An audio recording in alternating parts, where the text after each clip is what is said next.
bahwasannya Allah Subhanahu wa taala berfirman, anfiru hifafan wa thiqalan wajahidu bi amwalikum wa anfusikum fi sabilillah dzalikum khairul lakum in kuntum ta'lamun. Kalian yang mau berangkat jihad, berangkatlah kata Allah. Berangkatlah kalian. Baik di dalam engkau merasa susah, bahagia, kondisi apapun, berangkatlah. Karena di dalam keberangkatan jihad, di situ ada nilai-nilai luhur yang Allah sediakan. Sedangkan jihad yang paling utama, jahidu musyrikina bi amwalikum wa anfusikum wa alsinatikum. Jihad yang paling utama itu masalah harta. Ya duit dhisik.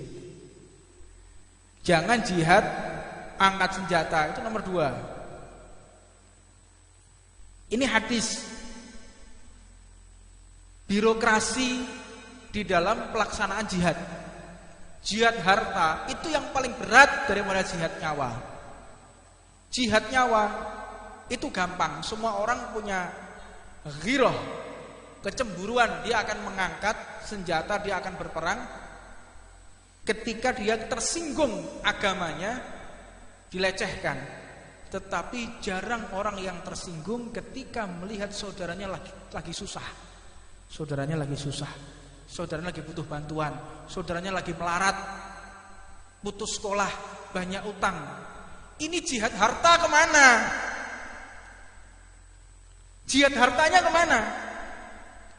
Kita bisa menyaksikan orang yang kesusahan, kelaparan, putus sekolah. Mana orang yang meneriakkan jihad? Jihad harta lebih penting ini daripada jihad nyawa. Kita bisa berangkat ke Jakarta, mohon maaf, berangkat ke Jakarta, demo, boleh engkau laksanakan, bagus engkau laksanakan untuk lil i'la kalimatillah. Tapi setelah engkau jihad harta di sekelilingmu dulu. Kita berangkat, ya kita berangkat, kanan kiri kita melarat, gak bisa makan, percuma Pak. Mending kita ngopeni orang-orang yang ada di samping kita nih. Mereka yang gak bisa sekolah, mereka yang kelaparan, ini kita perhatikan, butuh bantuan. Percuma kita melaksanakan dakwah. Bagaimana perjalanan dakwah kita? Tidak akan pernah kita menggelar majelis kecuali kanan kiri kita sudah kenyang. Berapa kali kita menggagalkan majelis karena kita melihat kanan kiri kita masih banyak orang yang lapar. Nah, setiap panitia datang ke tempat kita, Syuf, Pak, sampean lihat dulu, ada orang fakir yang bisa dibantu apa enggak? Kalau masih ada orang fakir yang harus kita bantu, maka gagalkan majelis ini, dananya panjenengan ambil lagi, kita tambahi lagi, kita urunan untuk menenteramkan masyarakat yang ada di keliling kita. Ini yang terpenting, jihad yang seperti ini. Dan ini dakwah yang paling dibutuhkan di saat-saat seperti ini. Dakwah yang paling bisa diterima di zaman ini, qala Allah Ta'ala, qala Allah Ta'ala, qala Rasul. Semua orang bisa itu Pak. Qala Rasulullah, ini halal, ini haram, semua orang bisa seperti itu. Yang paling gak bisa, yang paling sulit, ini loh. Masih. Ini dakwah yang dibutuhkan zaman ini. Makanya kenapa saudara-saudara Islam kita keluar? Keluar dari Islam, murtad mereka. Ya karena dakwahnya orang-orang di luar Islam sudah tepat. Kita masih keliling minta sumbangan, keliling mendirikan sholawatan, itu percuma seperti itu sebetulnya. Tentramkan dulu, berikan mereka ekonomi yang tepat, mereka nggak kelaparan, mereka akan bisa menerima semua pesan-pesan dari Rasulullah. Tapi kalau sudah banyak utang, stres, anaknya sakit nggak bisa beli obat, ditagih sama rentenir, Anda ajak ayo sholat, nggak bakal sholat ya. Kita kumpulkan harta, jihad bagi, belikan minyak, belikan beras, bayarkan utang mereka. Gak perlu kita qala Allah Ta'ala, qala Rasulullah, mereka akan taat sendiri dan mereka akan patuh dengan kita. Ini penting ini, jihad harta yang model seperti itu. Gampang sebetulnya kalau kita mau peduli, kita akan bisa menyampaikan risalah kenabian dengan tepat pada tempatnya. Tapi kalau sudah orang yang diajak ngomong lapar, diajak ngomong sumpek, mana mungkin bisa masuk ini? Stres duluan dia. Nah, ini yang wajib kita dalami bersama, bahwa yang terpenting seseorang melaksanakan dakwah adalah ketika bisa menenteramkan hati mereka yang beriman kepada Allah Subhanahu wa taala. Udzina lil ladzina yuqatiluna bi annahum zalimun wa innallaha ala nasrihim laqadirun. Kalian, kata Allah Subhanahu wa taala, diizinkan untuk berperang, diizinkan angkat senjata manakala telah mendapatkan aniaya dari mereka. Boleh angkat senjata. Tetapi jika penganiayaan belum mencapai ke fisik, tidak boleh. Makanya kita diajarkan jihad itu, kalau pedang lawan pedang, lisan lawan lisan, karangan buku lawan karangan buku, seminar dengan seminar, ini bentuk jihad. Enggak boleh ada orang ngarang buku kita angkat senjata, enggak boleh. Ada orang mencaci maki kita angkat senjata, enggak boleh. Harus seimbang. Kadang-kadang kita yang terlalu bernafsu ya. Begitu diajak angkat senjata, itu bukan pada tempatnya. Kita diajarkan oleh guru-guru kita untuk benar-benar menghindari bentrok secara fisik. Dan ini penting kajian seperti ini. Apa sebab? Karena kondisi Indonesia saat ini, bagaimana kita wajib bentrok fisik. Bagaimanapun caranya diupayakan supaya kita bisa bentrok fisik. Enggak sesama madhab, enggak sama organisasi Islam. Bagaimana caranya bentrok? Terakhir itu kalimat la ilaha illallah. Itu serem itu, Pak. Serem itu.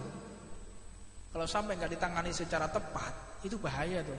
Ikhwan yang lain dari Chechnya, dari Suriah, dari Libanon, yang punya ghirah udah mau datang ke Indonesia tuh. Nah, itu bahaya tuh. Memang sengaja gimana caranya ada invasi masuk ke Indonesia. Jadi kita ini menjadi panitia penyejuk keadaan aja. Jangan ikut ngompor-ngompori. Gak usah ikut ngompori, gak usah ikut manas-manasi. Sudah panas kita ini. Kita ini sudah berhasrat untuk perang, Pak. Hasratnya orang semua ini, hasrat kita ini sudah perang. Mau tahu buktinya? Lihat kejadian lalu lintas. Itu hasrat perangnya tinggi sudah. Naluri perang kita tinggi. Naluri perang tinggi, hasrat sudah tinggi. Lihat itu. Orang salah dikit aja, belok nggak ngeriting. Waduh, sudah ngomong kotor, Pak.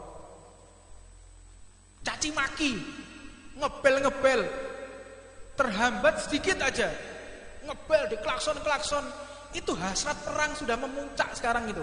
Lihat di keadaan lalu lintas kita. Ini butuh penyejuk. Kita jadilah orang yang menyejukkan suasana. Lihatlah, ini tinggal sejengkal lagi ini bisa perang saudara ini. Untuknya sisakan umur kita, tanamkan di pemikiran kita. Kalau kita tuh nggak panjang umur, tanamkan di pikiran kita, doktrinkan dalam pikiran kita. Kalau kita tuh nggak panjang umur, jadi kita mikir, Pak, saya tuh nggak panjang umur, jadi harus berbuat sebaik mungkin untuk menghadap kepada Allah. Tanamkan dalam pikiran. Jangan kita berpikir panjang angan-angan, saya tuh mati umur 70 tahun. Saya mati itu umur 80 tahun. Ketika sudah punya cucu, ketika cucu saya sudah sukses baru saya mati. Nggak bisa, Pak. Kalau kita seperti itu, maka iblis mudah untuk memasukkan ide-ide, pemikiran-pemikiran yang sifatnya adalah tulu'ul amal, panjang angan-angan. Akhirnya tidak ada persiapan kita menuju ke akhirat. Dan paling tepatnya persiapan menuju ke akhirat, duduknya kita di tempat seperti ini.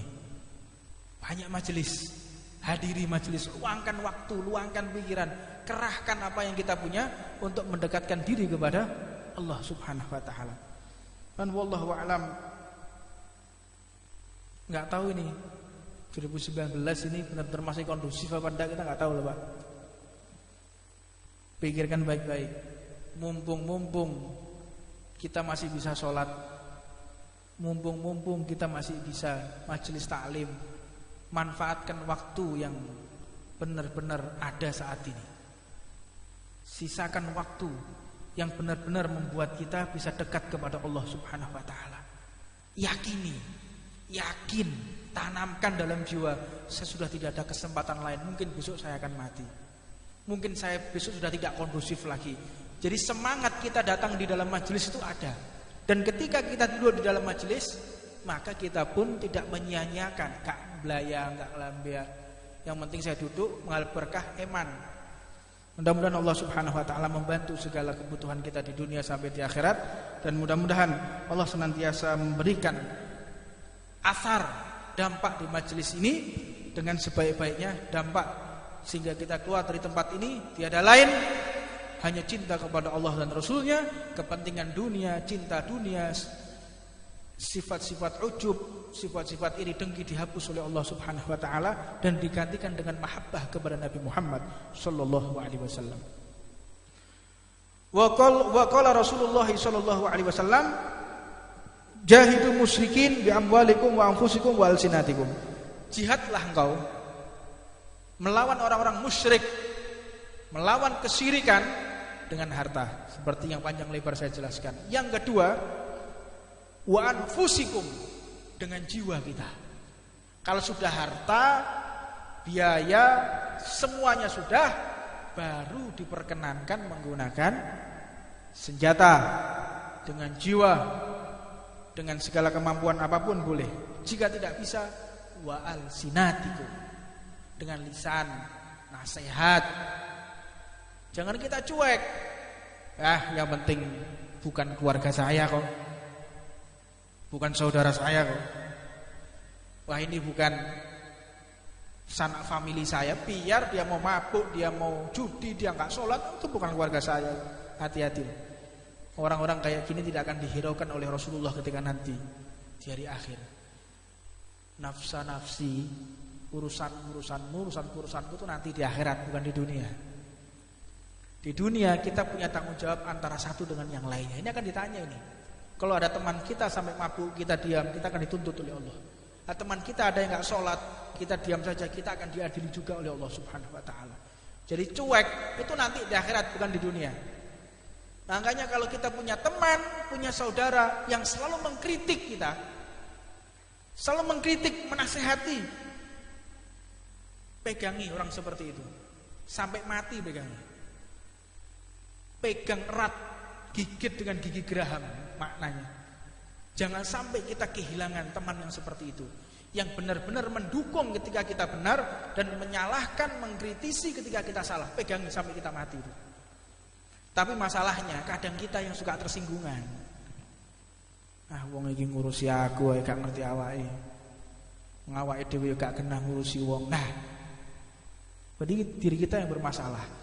Tapi ketahuilah, kalau kita punya teman seperti itu yang selalu menasihati, mengkritisi, mereka adalah orang-orang yang cinta di dalam hatinya. Itu dikatakan sahabat, itu dikatakan teman. Teman sahabat itu kayak begitu. Kalau sudah salah, sampean kok salah, harusnya begini, harusnya gitu. Deketi orang seperti ini. Karena dengan mereka seperti itu, kita tahu kekurangan yang ada di dalam diri kita. Ngerti salah yang awalnya. Tapi itu sudah kita nggak pernah dikritisi, kita nggak pernah dinasehati, kita merasa benar, atau bahkan teman kita membiarkan. Ini musuh. Ada udang di balik batu, ini musuh dalam selimut ini. Kalau ada teman seperti itu, kita salah didukung, salah dibenarkan, salah dibela, faliyadzubillah min dzalik. Engkau mendapatkan teman yang lebih jahat dari iblis itu. Teman adalah orang yang benar-benar menasehati kita. Itu adalah benar-benar teman. Mudah-mudahan Allah Subhanahu wa taala memberikan anugerah kita berteman yang benar-benar memberikan nasihat kepada kita semuanya. Amin. Amin. Amin. Amin. Amin. Amin. Amin. Amin. Amin.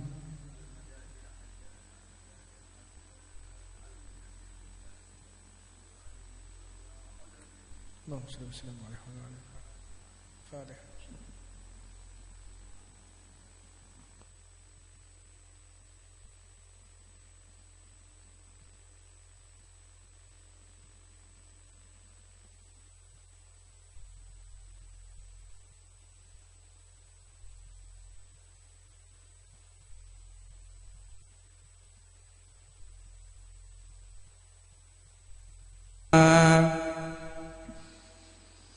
Bismillahirrahmanirrahim.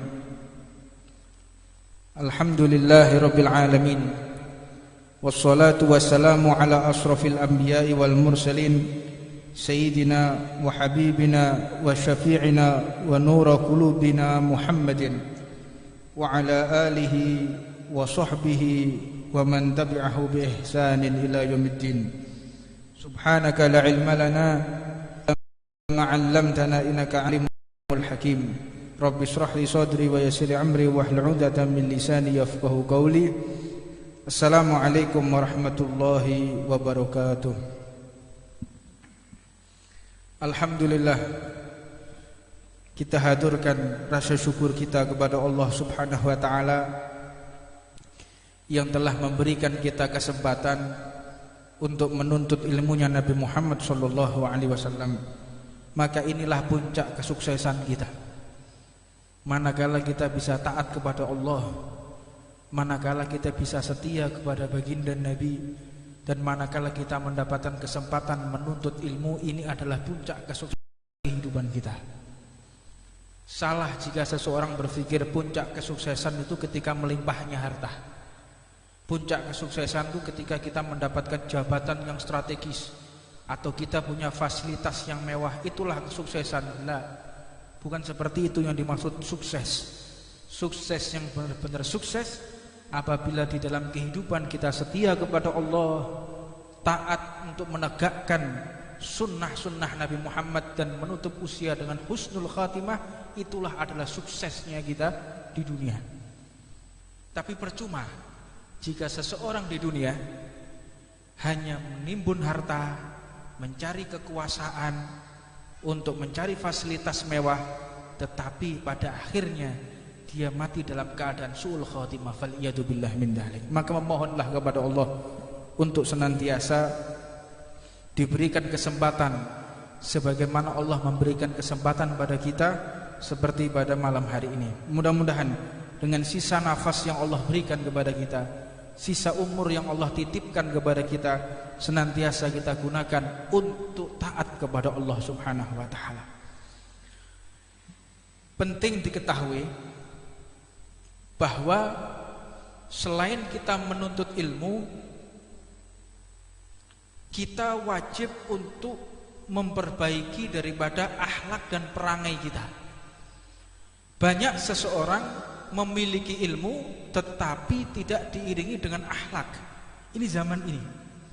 Mereka hafal hadis, sangat cerdas di dalam menjelaskan fikih, sangat piawai di dalam berkhutbah, sangat hebat di dalam berorator, tetapi minim dan sangat ironis akhlaknya, terutama kepada orang-orang yang lebih tua. Ini wajib kita laksanakan manakala kita menuntut ilmu Nabi Muhammad. Al-ahlak fauqul ilm. Akhlak, sopan santun itu di atas ilmu.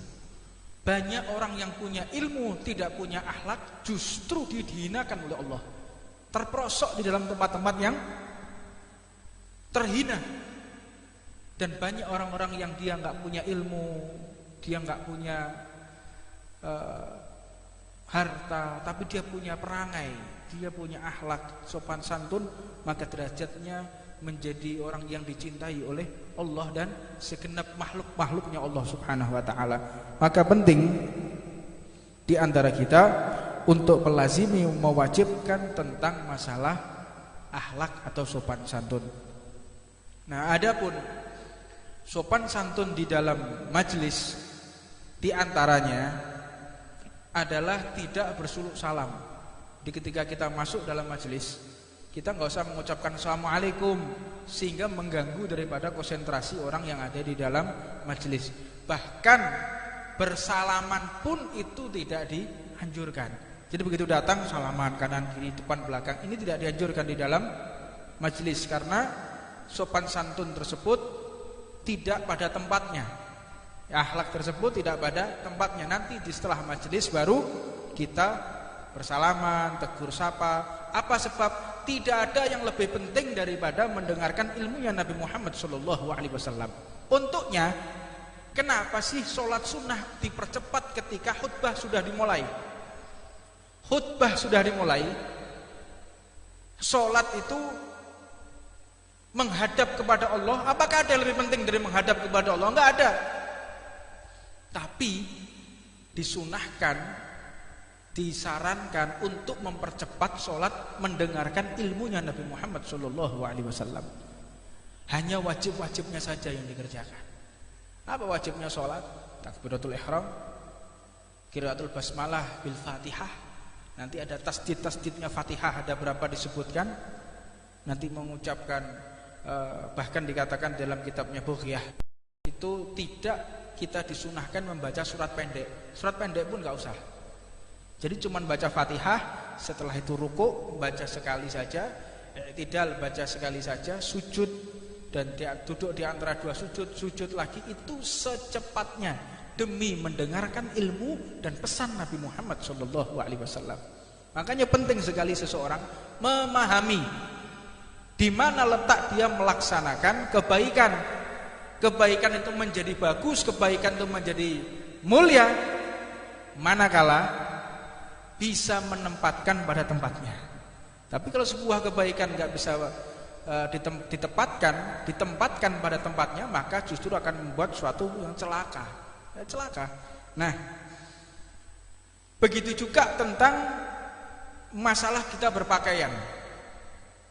Ketika kita berpakaian, ini sangat penting sekali, terutama ketika kita sholat. Kalau kita sholat berpakaian apa adanya, pakai baju sembarangan, kadang pakai celana yang tidak memperhatikan, sesungguhnya itulah kedudukan kita di hadapan Allah. Ketika kita berpakaian yang bagus, pakai parfum, pakai dupa, mempersiapkan mau bertemu dengan Allah, itu adalah wujud kedudukan kita di hadapan Allah. Tapi kalau sudah kita sholat di sembarang tempat, kita sholat dengan pakaian apa adanya, bukan kita yang mengatur semua itu, tetapi Allah yang telah membuat kita bisa bergerak. Makanya kalau kita mau tahu kedudukan kita di sebelah mana di hadapan Allah, lihatlah ketika kita sholat. Kalau pakaian kita rapi, sholatnya di shaf pertama, itulah tempat kita, makom kita di hadapan Allah. Makanya kalau ada orang sholat, bajunya sembarangan, tempatnya sembarangan, waktunya seenaknya, ya memang engkau di situ tempatmu. Engkau tidak ada harganya di hadapan Allah Subhanahu wa taala. Untuknya berpakaianlah sebagus mungkin ketika kita hadir di majelis, ketika kita menghadap kepada Allah terlebih lagi. Ini penting. Jadi salah jika seseorang mengatakan, wah ini tawadhu ini, oh ini rendah hati nih. Dia nggak pernah pakai imamah dia nggak pernah pakai surban, dia nggak pernah pakai jubah. Tawadhu, salah tempat mas. Tawadhu itu bukan di zahir tapi di dalam hati. Mana ada orang yang tahu ini tawadhu, ini enggak? Mana ada yang tahu? Malaikat Raqib sama Atid enggak tahu. Munkar Nakir tanya enggak tahu. Kapan ini ikhlas, kapan ini sombong, kapan ini tawadhu, kapan ini pamer, kapan ini ujub, enggak ada yang tahu. An-nasu yahkum bidzahir wasir ilallah. Manusia itu cuma hukum zahirnya saja. Tapi masalah batin itu hukumnya Allah. Jangan kita menjadi Allah, jangan kita menjadi Tuhan. Yang kadang kita menilai seseorang itu dengan sampai ke dalam batin-batinnya juga. Wah, ini orang ini kayaknya sok ini. Wah, orang ini kayaknya ini sombong ini. Tahu dari mana kita? Tidak ada yang tahu. Kita diajarkan oleh salaf kita, para leluhur kita, para habaib itu ya. Mereka itu mengajarkan kepada kita husnudzon, berprasangka baik walaupun kepada hewan sekalipun. Bayangkan coba. Mereka itu husnudzonnya, berprasangka baiknya bukan hanya kepada manusia, hewan loh. Ada hewan husnudzon. Ini adalah akhlakun nubuwah, akhlak kenabian, sopan santun kenabian, seperti itu. Nah, untuk masalah menggunakan sunnah, untuk masalah berebut pahala, tidak ada tempat tawadhu.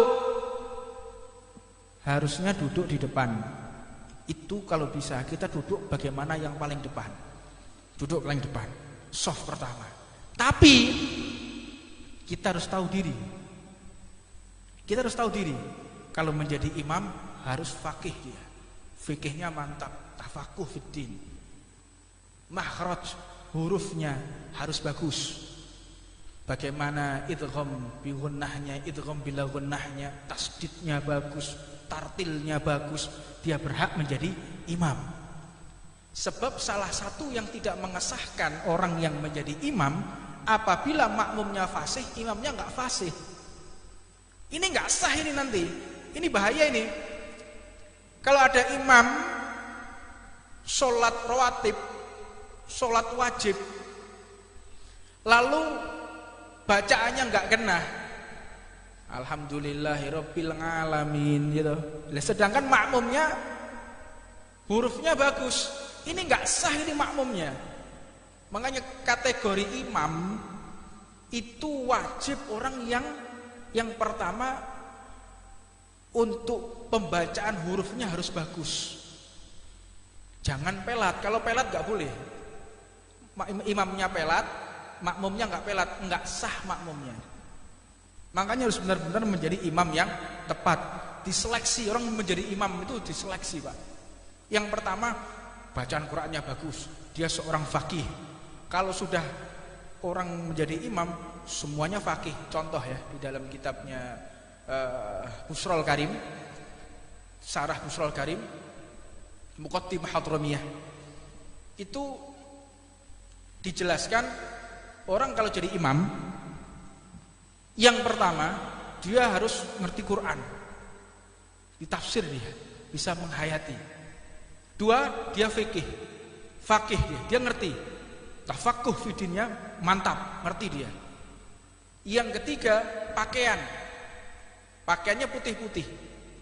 Jadi orang kalau sudah tafsirnya bagus, Qurannya bagus, semua makmumnya juga bagus, maka kriteria kedua, mana yang paling faqih? Semuanya faqih. Yang ketiga yang dilihat adalah pakaian. Mana pakaian yang paling banyak menggunakan pakaian yang berwarna putih? Semuanya pakai baju putih. Apanya lagi? Warna kulitnya, Pak. Warna kulit itu penting juga. Sampai segitunya. Jadi kriteria orang menjadi imam itu ada. Jadi enggak langsung orang jadi imam, siapa imamnya ini? Nah, ini daripada kita berbicara tentang masalah kaidah fikih ya. Di dalam kaidah fikihnya seperti itu tatanannya. Nah, kenapa dikatakan ini penting? Karena nahkoda, seorang nahkoda ketika akan berlayar, kalau nahkodanya parah, akhirnya makmumnya entah kemana, penumpangnya entah kemana. Tapi kalau seseorang melaksanakan sebuah pelayaran, nahkodanya bagus, makmumnya nggak jelas, tetap selamat. Tetapi ada pula yang menyatakan jika imamnya nggak pas, makmumnya ada salah satu yang bagus, maka diterima tetap sholat jamaah tadi. Ini fadilah sholat jamaah ya. Kalau ada orang sholat berjamaah, imamnya nggak sah, dilihat makmumnya tadi ada yang sah apa enggak. ada yang sah, maka diambil dari yang sah oleh Allah, semuanya diterima. Makmumnya nggak ada yang sah cuman imamnya. Makmum dan imam tetap diterima oleh Allah Subhanahu wa taala. Imamnya nggak sah, makmumnya nggak sah, tetap diterima oleh Allah. Karena apa? Sudah berupaya berkumpul untuk sholat berjamaah. Sampai segitunya fadilah seseorang yang sholat berjamaah. Nah, ketika seseorang melaksanakan sholat ini, kita wajib memperhatikan tubuh kita. Kadang-kadang ada orang yang sholat, inna sholata tanha anil fakhsya'i wal munkar. Sholat itu mencegah dari perbuatan keji dan mungkar. Tapi ada orang yang sholat 5 waktu tetap saja berbuat keji dan mungkar. Apa yang salah? Ini Qur'annya yang salah atau siapa yang salah? Sudah sholat 5 waktu, tetap yang salah adalah individunya, bukan daripada ayat Qur'annya. Cari aja, seleksi gimana wudhunya sudah bagus, sholatnya sudah bagus. Lihat bagaimana cara dia mencuci pakaian. Pakaiannya mungkin tidak sesuai dengan fikih, caranya masih ada yang najis. Ini pengaruh Pak, penerimaan sholat, dan pengaruh di dalam memperbaiki psikologis manusia di dalam melaksanakan sholat. Kehusukan juga berpengaruh. Cara cucinya betul, cara sholatnya betul, cara wudhunya betul, semuanya betul. Cari lagi bagaimana cara kita membeli pakaian, sudah halal atau belum. Itu juga pengaruh. Makanya dalam kitabnya Risalatul Jami'ah, hendaknya kita menggunakan disatirin mubahin, dengan penutup yang mubah. Maknanya bukan dari penghasilan yang haram. Kalau sudah berpenghasilan yang haram, mana mungkin kita akan khusyuk, mana mungkin kita akan benar-benar hadir hati dan badan kita, nggak bisa, tertolak. Dan yang menyebabkan ayat ini nggak berfungsi adalah kesalahan ada di dalam diri kita, bukan kepada di dalam ayat Allah Subhanahu wa ta'ala. Tentunya jika kita sudah menggunakan pakaian-pakaiannya Rasulullah, itu wajib kita jaga kehormatannya. Jangan kita pakai sarung, pakai surban, terus ngakak-ngakak. Anda menggores kemuliaan surban dan sarung. Kalau sudah kita menggunakan pakaian yang bagus, gunakan pula akhlak yang mulia. Terutama saya sampaikan, saya seringkali melihat di masjid ini setelah selesai taklim kalian ngobrol sendiri di masjid. Saya tidak ridho itu terjadi. Kalian mau ngobrol silahkan keluar dari tempat ini. Terutama sekarang ada nisa di situ. Saya nggak mau ada laki-laki ada di sini bercampur sama perempuan di sini. Ya wailah gitu. Kalau sampai saya lihat lagi ada orang ngobrol yang bukan muhrimnya dalam masjid, tak gampar nanti ketemu sama anak. Saya nggak mau mempertanggungjawabkan dosa ini di hadapan Allah, karena saya mengizinkan agar nisa bisa masuk ke dalam sini. Tapi kalau sudah ada laki-laki yang bukan muhrim ngobrol di sini, awas. Saya nggak peduli saya. Jadi mohon dijaga bersama kesucian masjid ini, karena masjid ini dibangun oleh para aulia Allah. Ini masjid punya wali kutub ini. Sudah berapa aulia semakom Syekh Abdul Qadir Jailani menginjakkan kakinya di tempat ini. Habib Abu Bakar As-Saggaf Ghazi di sini sholatnya dulu. Habib Soleh Tanggul, Habib Soleh bin Muhsin Al-Hamid Tanggul, nafa'anallahu bihi bi'ulumihi. Asar bekasnya aulia para wali kutub itu ada di sini. Sampean eman udah masuk ke sini dan akhirnya nanti pulang tidak bawa berkah, tambah membawa kutukan dari Allah. Sudah selesai majelis mau ngobrol silahkan keluar dulu. Jangan ngobrol di dalam masjid. Amal kita terbakar. Percuma seperti kita kerja dapat duit, setelah itu duitnya kita bakar. Sama seperti itu. Kita datang dari tempat yang jauh, kita duduk meluangkan waktu, konsentrasi, minta berkah, minta petunjuk, minta hidayah kepada Allah. Tapi akhirnya kita ngomong sendiri di masjid. Nah, ini percuma juga. Jadi mohon itu diperhatikan. Jangan sampai kita sia-sia dulu di majelis yang mulia ini. Dan berikutnya, penting diketahui bahwa soal masalah pahala jangan kita bertawaduk. Jangan berikan kesempatan kepada orang lain. Tawadhu itu urusan dunia, Pak. Itsar, masalah makanan. Jadi kalau ada makanan, monggo Mas panjenengan dulu, monggo Mas jenengan sekecakaken riyen monggo. Itu makanan. Bagi. Tapi kalau untuk shaf awal tidak ada. Sahabat itu, para sahabat kalau sudah masuk waktu sholat, berebut shaf pertama karena tak dulu, seperti mereka membunuh-bunuhan. Kalau sudah masuk di shaf awal, mereka cepet-cepetan. Bahkan mereka ada yang menginap di masjid. Ada yang menginap di masjid demi sholat di shaf pertama. Tetapi tentunya shaf yang di dekatnya Rasulullah itu orang-orang khusus. Jangan kita yang nggak tahu tiba-tiba jajari. Karena kalau sampai imam ini tidak sah, yang ada di belakangnya imam yang bertanggung jawab. Kalau sampai ada imamnya sholatnya ada yang najis atau qati'us sholah, memutus sholat, maka yang di belakang imam ini yang maju ke depan menggantikan posisi imam. Jangan kita yang nggak tahu fikih duduk di belakang imam sementing Arab. Nah, ini juga nggak pas. Makanya kana fit tarim, di tarim itu biasanya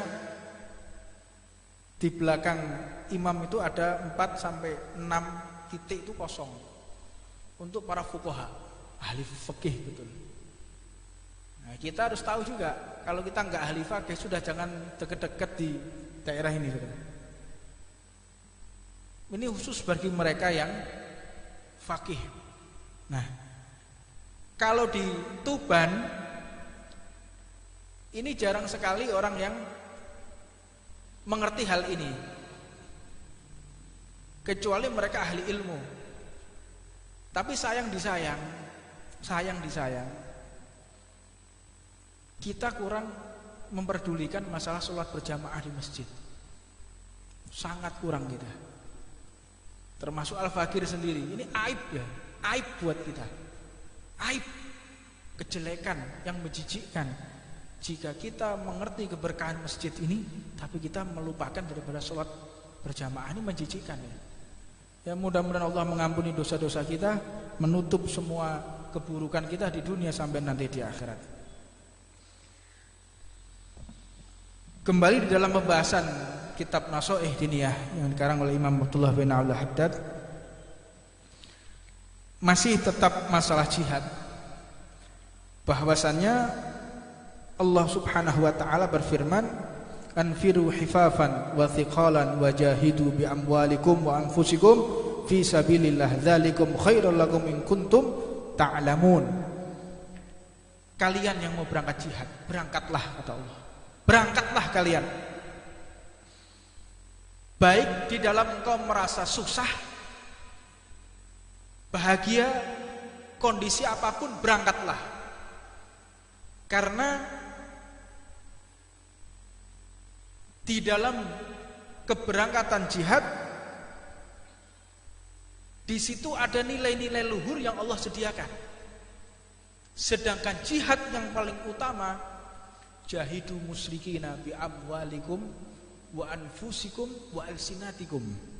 Jihad yang paling utama itu masalah harta. Ya duit dhisik. Jangan jihad angkat senjata, itu nomor 2. Ini hadis. Birokrasi di dalam pelaksanaan jihad. Jihad harta itu yang paling berat daripada jihad nyawa. Jihad nyawa itu gampang, semua orang punya ghirah, kecemburuan, dia akan mengangkat senjata, dia akan berperang. Ketika dia tersinggung agamanya, dilecehkan. Tetapi jarang orang yang tersinggung ketika melihat saudaranya lagi susah. Saudaranya lagi susah, saudaranya lagi butuh bantuan, saudaranya lagi melarat, putus sekolah, banyak utang. Ini jihad harta kemana? Jihad hartanya kemana? Kita bisa menyaksikan orang yang kesusahan, kelaparan, putus sekolah. Mana orang yang meneriakkan jihad? Jihad harta lebih penting ini daripada jihad nyawa. Kita bisa berangkat ke Jakarta, mohon maaf, berangkat ke Jakarta, demo, boleh engkau laksanakan, bagus engkau laksanakan untuk lil-i'la kalimatillah. Tapi setelah engkau jihad harta di sekelilingmu dulu. Kita berangkat, ya kita berangkat, kanan kiri kita melarat, gak bisa makan, percuma Pak. Mending kita ngopeni orang-orang yang ada di samping kita nih. Mereka nggak bisa sekolah, mereka yang kelaparan, ini kita perhatikan, butuh bantuan. Percuma kita melaksanakan dakwah. Bagaimana perjalanan dakwah kita? Tidak akan pernah kita menggelar majelis kecuali kanan kiri kita sudah kenyang. Berapa kali kita menggagalkan majelis karena kita melihat kanan kiri kita masih banyak orang yang lapar. Nah, setiap panitia datang ke tempat kita, Syuf, Pak, sampean lihat dulu, ada orang fakir yang bisa dibantu apa enggak? Kalau masih ada orang fakir yang harus kita bantu, maka gagalkan majelis ini, dananya panjenengan ambil lagi, kita tambahi lagi, kita urunan untuk menenteramkan masyarakat yang ada di keliling kita. Ini yang terpenting, jihad yang seperti ini. Dan ini dakwah yang paling dibutuhkan di saat-saat seperti ini. Dakwah yang paling bisa diterima di zaman ini, qala Allah Ta'ala, qala Allah Ta'ala, qala Rasul. Semua orang bisa itu Pak. Qala Rasulullah, ini halal, ini haram, semua orang bisa seperti itu.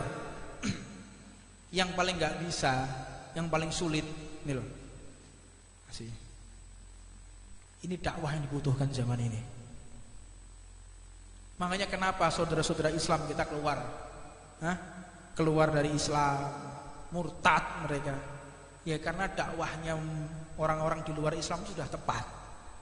Kita masih keliling minta sumbangan, keliling mendirikan sholawatan, itu percuma seperti itu sebetulnya. Tentramkan dulu, berikan mereka ekonomi yang tepat, mereka nggak kelaparan, mereka akan bisa menerima semua pesan-pesan dari Rasulullah. Tapi kalau sudah banyak utang, stres, anaknya sakit gak bisa beli obat, ditagih sama rentenir, Anda aja ayo sholat, gak bakal sholat ya. Kita kumpulkan harta, jihad bagi, belikan minyak, belikan beras, bayarkan utang mereka. Gak perlu kita qala Allah Ta'ala, qala Rasulullah, mereka akan taat sendiri dan mereka akan patuh dengan kita. Ini penting ini, jihad harta yang model seperti itu. Gampang sebetulnya kalau kita mau peduli, kita akan bisa menyampaikan risalah kenabian dengan tepat pada tempatnya. Tapi kalau sudah orang yang diajak ngomong lapar, diajak ngomong sumpek, mana mungkin bisa masuk ini? Stres duluan dia. Nah ini yang wajib kita dalami bersama, bahwa yang terpenting seseorang melaksanakan dakwah adalah ketika bisa menenteramkan hati mereka yang beriman kepada Allah Subhanahu wa taala. Udzina lil ladzina yuqatiluna bi annahum zalimun wa innallaha ala nasrihim laqadirun. Kalian, kata Allah Subhanahu wa taala, diizinkan untuk berperang, diizinkan angkat senjata manakala telah mendapatkan aniaya dari mereka. Boleh angkat senjata. Tetapi jika penganiayaan belum mencapai ke fisik, tidak boleh. Makanya kita diajarkan jihad itu, kalau pedang lawan pedang, lisan lawan lisan, karangan buku lawan karangan buku, seminar dengan seminar, ini bentuk jihad. Enggak boleh ada orang ngarang buku kita angkat senjata, enggak boleh. Ada orang mencaci maki kita angkat senjata, enggak boleh. Harus seimbang. Kadang-kadang kita yang terlalu bernafsu ya. Begitu diajak angkat senjata, itu bukan pada tempatnya. Kita diajarkan oleh guru-guru kita untuk benar-benar menghindari bentrok secara fisik. Dan ini penting kajian seperti ini. Apa sebab?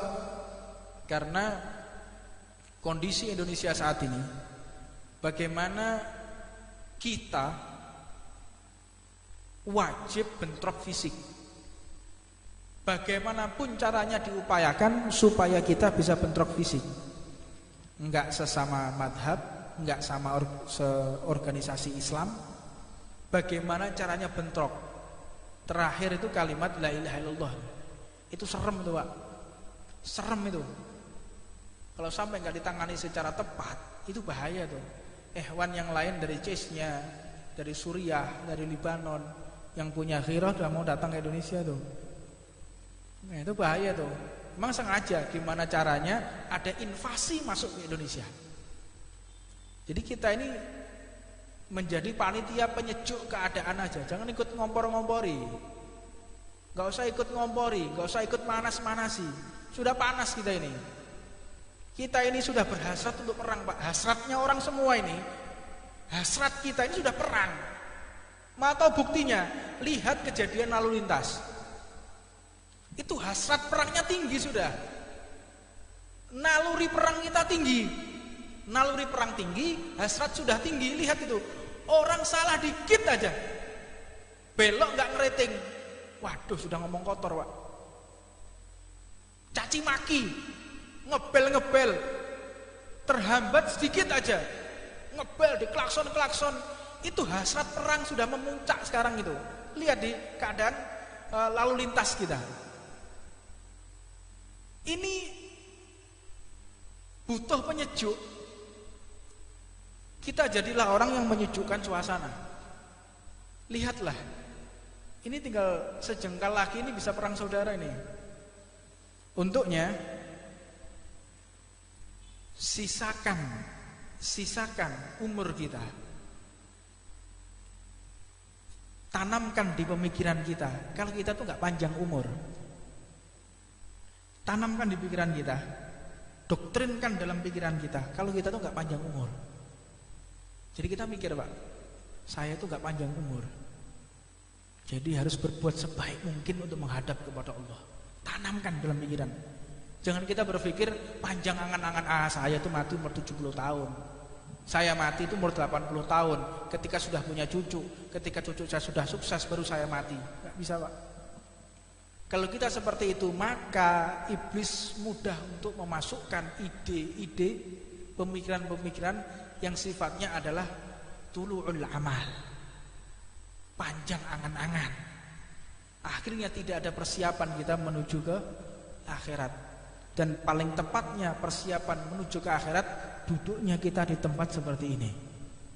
Banyak majelis, hadiri majelis, luangkan waktu, luangkan pikiran, kerahkan apa yang kita punya untuk mendekatkan diri kepada Allah Subhanahu wa taala. Dan wallahu a'lam. Nggak tahu ini 2019 ini benar-benar masih kondusif apa enggak, kita nggak tahu loh, Pak. Pikirkan baik-baik. Mumpung kita masih bisa sholat, mumpung kita masih bisa majelis taklim, manfaatkan waktu yang benar-benar ada saat ini. Sisakan waktu yang benar-benar membuat kita bisa dekat kepada Allah Subhanahu wa taala.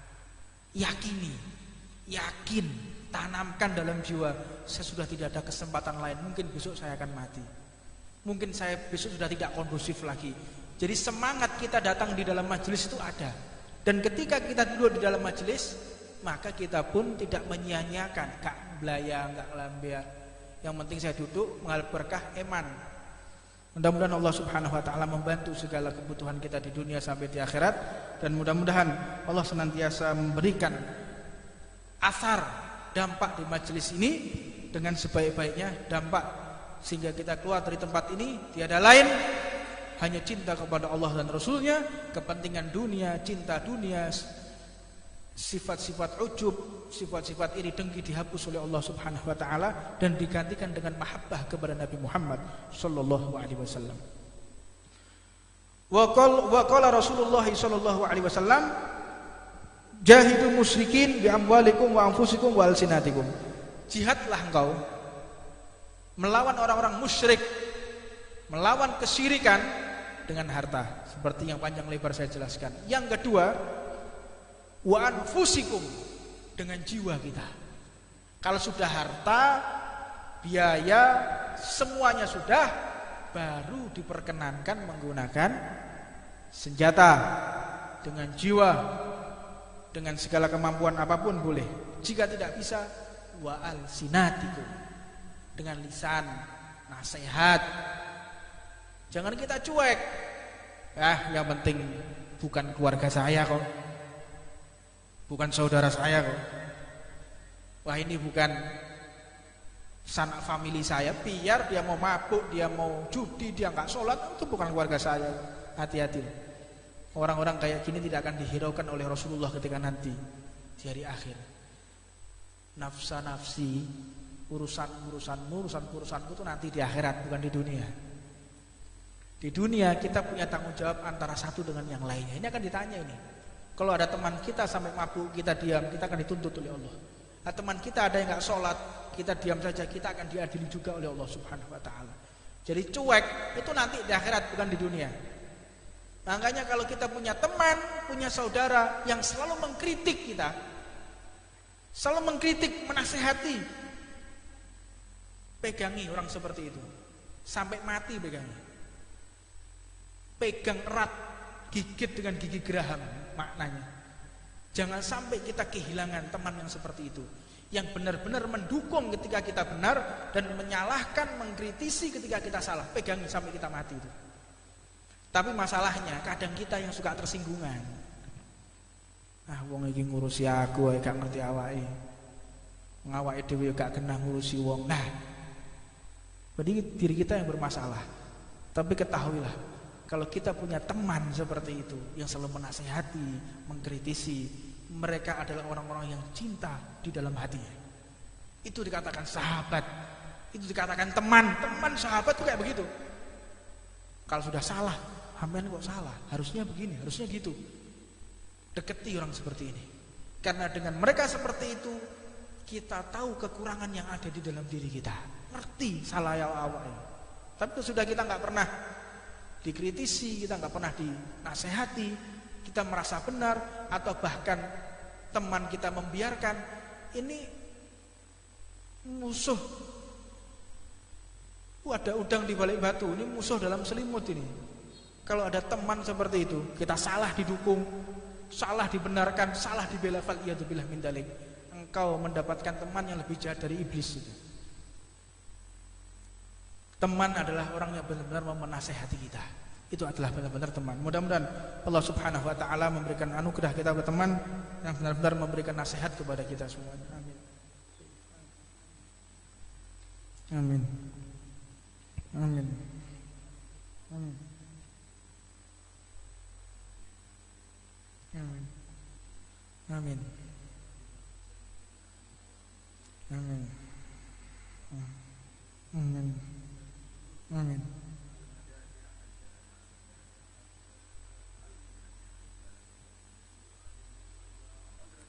Assalamualaikum warahmatullahi wabarakatuh. Fatihah.